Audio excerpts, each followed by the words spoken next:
small law firm in West Central Ohio.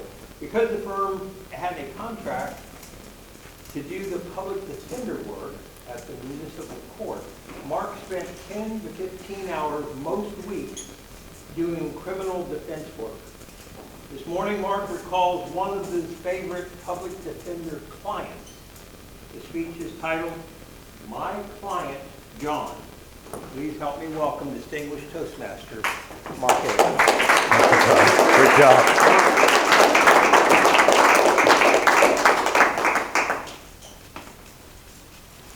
From reading the police report, I could see my new 18-year-old client, John, had hit the trifecta.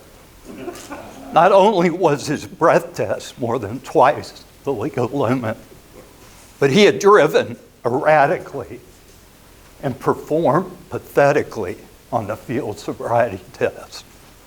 Even if we could get his breath test thrown out, he would likely be convicted based upon the officer's testimony alone. So my first instinct was to see if this was his first offense. If so, we could likely keep him out of jail by having him attend a 4-hour driving class. But when I reviewed his record, I was flabbergasted. I said, John, how is it possible to be convicted of DUI 5 times by age 18? After thinking about it for a moment, he calmly said, well, I guess it's because I started driving at age 13 and started drinking at age 12.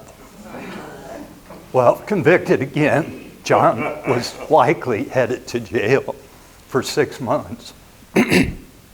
So we entered a not guilty plea, and I said, I'll see you at the pretrial. And in the meantime, I suggest you pray for a miracle.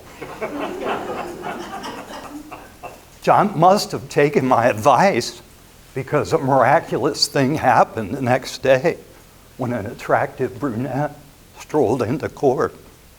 She said she was from the local hospital, and they had just started a 30-day in-house alcohol program. I immediately thought about John and how the program might help him.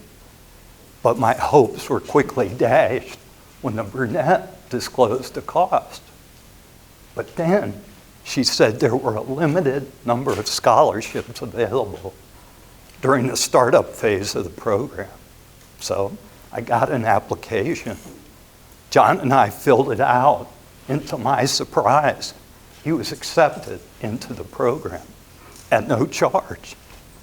So we quickly worked out a plea deal where John was sentenced to 6 months in jail, but would avoid jail if he completed the alcohol program.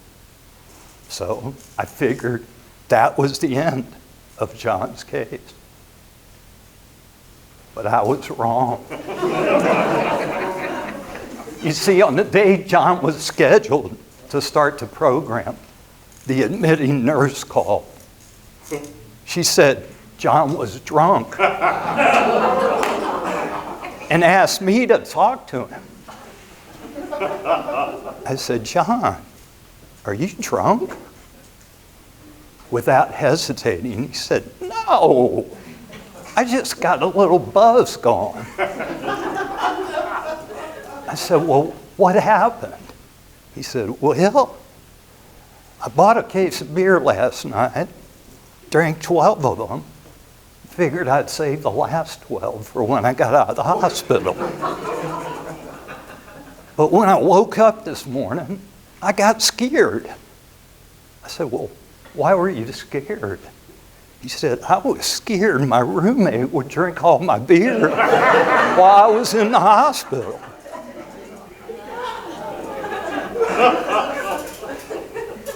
Fortunately, we were able to smooth things over with the nurse. John was admitted into the program, and that's the end of my story about John. And you're probably thinking, well, wait a minute, Mark. Did John finish the program? Did he stay out of jail? Did he quit drinking? Well, the truth is, I don't know. You see, 10 days after that phone call, I loaded up my car and headed to Florida. So I originally planned to end this speech right here. But then I got a call from my old friend, Rick Wendell. Rick reminded me that, just like John, we had started drinking at age 12. He also reminded me of an incident that I had blocked from my memory years ago. I was home from law school, and Rick, Freddie, and I headed to Dayton for some fun. Well, Freddie drank himself into such a stupor that it was all Rick and I could do to load him into the car before he passed out. Rick and I were well past the blood alcohol legal limit, but we were still standing. And back then, that's all we required to get behind the wheel. I still get shivers thinking about seeing those blue flashing lights in the rearview mirror as the state patrolman walked back to his cruiser with my driver's license in his hand. I was pretty sure I was headed to jail. But something more urgent must have come up, because when he returned, he just gave me a warning and then looked over to Rick and said, "Your buddy here's done driving tonight. Are you sober enough to drive?"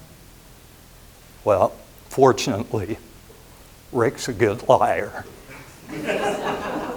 So, fellow Toastmasters and guests, you would think such an incident would have prompted me to quit drinking, or at least quit drinking and driving. It didn't. For me, it took another 30 years and many more alcohol incidents before I finally reached out to God for help. I only hope my client John didn't wait so long. Mr. Toastmaster.